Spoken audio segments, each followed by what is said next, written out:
Deus que vê o nosso coração. Então Deus ele vai sondar o coração de cada um. Ah, eu não menti. Eu não estou fazendo nada errado. Mas se você não está fazendo nada errado, né?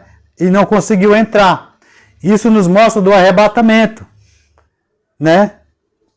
Mas nós vamos caminhar mais um pouco aqui, porque é Deus que está dando a palavra dele para a honra e glória do Senhor. Então muitos vão querer entrar, mas não estão limpos. Na verdade, outros aqui também.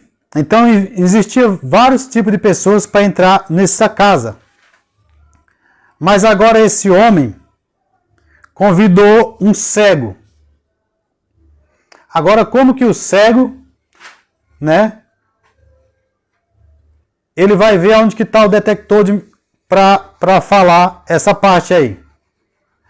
O cego representa aquelas pessoas religiosas. O cego representa aquelas pessoas religiosas que só na minha igreja ou só eu sou salvo. Mas quando você traz uma palavra de exaltação, mostrando texto e contexto, eu pego o exemplo aqui. Eu posso fazer o culto na minha casa e adorar a Deus, 2 pessoas ou 3. Isso representa os religiosos, os cegos que estão aqui. Esses não entrarão pelo arrebatamento, porque ele vai de encontro à palavra de Deus. Ele se torna incrédulo, incredulidade não entra.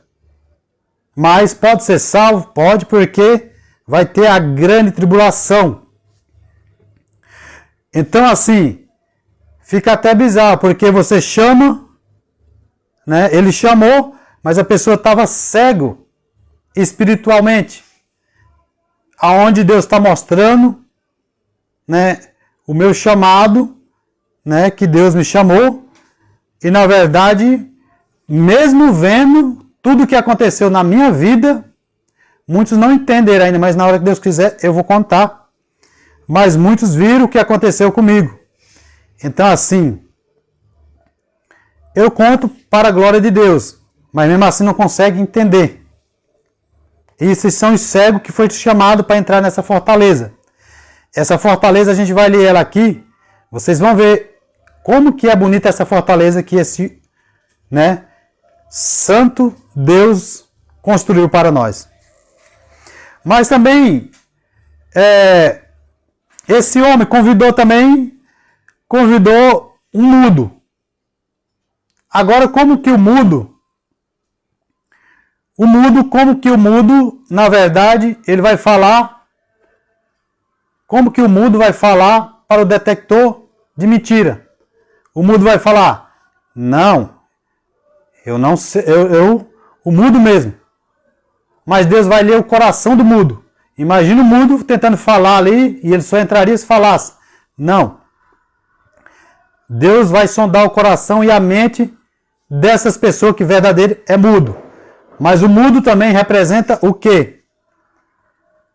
Aquelas pessoas que estão na igreja vendo vários atos de corrupção e elas não também é impossível quase quando é uma denominação grande ele não participar desses erros, né?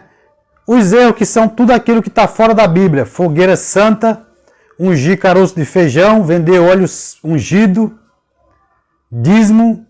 Como que você vai escapar de tudo isso? Ele vai fazer de surdo. De mudo, na verdade, aqui.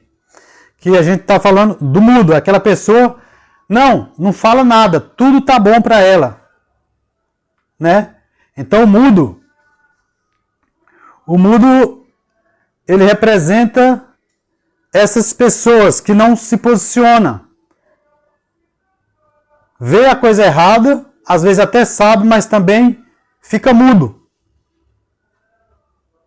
Né? Com medo ou por algum motivo, que Deus não deu o espírito de medo para a gente. Então, o mudo, ele representa esse tipo de pessoa e representa o mudo. Mas esse mudo, Deus disse, é melhor tu entrar só com um braço ou só com a perna ou só com o olho, ou sem falar no céu, do que falando e não entrar. Mas o mundo representa essas pessoas, né? Que não se posicionam. Porque só tem os falsos igrejas, porque tem os falsos cristãos. Eles concordam com o erro. É a mesma coisa. O Espírito Santo me traz aqui, meu irmão amado em Cristo, da corrupção. Então a corrupção, quando você vai por meio da política, uns paga, outros cala a boca. Uns paga, outros fica quieto. Uns pagam, outros concorda. E dentro da igreja, os espíritos estão agindo, as potestades, as mais, né, na hierarquia do mundo espiritual, começa a agir. E o outro começa a concordar com as coisas do eu. Não, é assim mesmo, em todo lugar tem isso. Tem? Entra no céu lá para ver se tem isso. Eu quero ver quando for entrar lá no céu para ver se tem isso. Porque Deus é santo e exige santidade, né? Então, o mudo é aquela pessoa que não quer falar mesmo. E mais, se o coração dela tiver ali, Senhor, me arrependo, Senhor, eu não quero, ela não sabe às vezes que ela pode fazer culto na casa, ela está ali e Deus pode salvar essa pessoa, desde que ela não esteja fazendo os atos da obra, da parte da lei. Porque quando você faz as partes, o que ficou da lei? Aí você vai ler, muita coisa ficou da lei. Muitas coisas, né? Jesus, isso daí foi tirado, porque assim, para quem vai seguir Jesus, para quem vai seguir a lei de Moisés, continua, né? É igual eu falar assim, amai, qual é um dos maiores mandamentos? Aí Jesus disse para os mestres da lei, um dos maiores mandamentos é amar o teu Deus de todo o entendimento, de toda a tua alma, de todo o teu coração e de toda a tua inteligência. E ele falou, e o outro? É amar o próximo como a ti mesmo. Aí, como que eu vou amar o próximo se eu não me amar? E a Bíblia também diz, amais os seus inimigos. Então eu comecei a amar a mim mesmo, porque o meu inimigo era eu mesmo. É isso que você tem que entender espiritualmente. Então o maior inimigo era eu. Por que o maior inimigo? Porque às vezes a gente estava fazendo, às vezes não. Quando você está no mundo, você pensa que está fazendo o quê? A vontade, às vezes até de Deus. Não, mas é bonzinho. Quem me conhece sabe, era cuidar da minha mãe, da minha família, praticar esporte e trabalhar. Aparentemente, estaria bom, mas não é isso.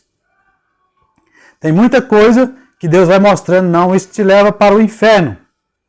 Então, primeiro, né, aqui, a amar, eu tenho que amar o meu inimigo. O inimigo era eu mesmo, porque é o que sai da minha boca, a Bíblia nos diz, é a língua da gente ela tem poder, né, para abençoar ou para amaldiçoar. Então, o que sai da nossa boca é o nosso inimigo. É igual que tem o diabo e tem Jesus dentro de você. Qual você alimenta? Qual você mata ali dentro? É o Espírito de Jesus, com palavrão, com arrogância, não tem paciência com nada, né? Falando coisa que não está na palavra de Deus, né? Então,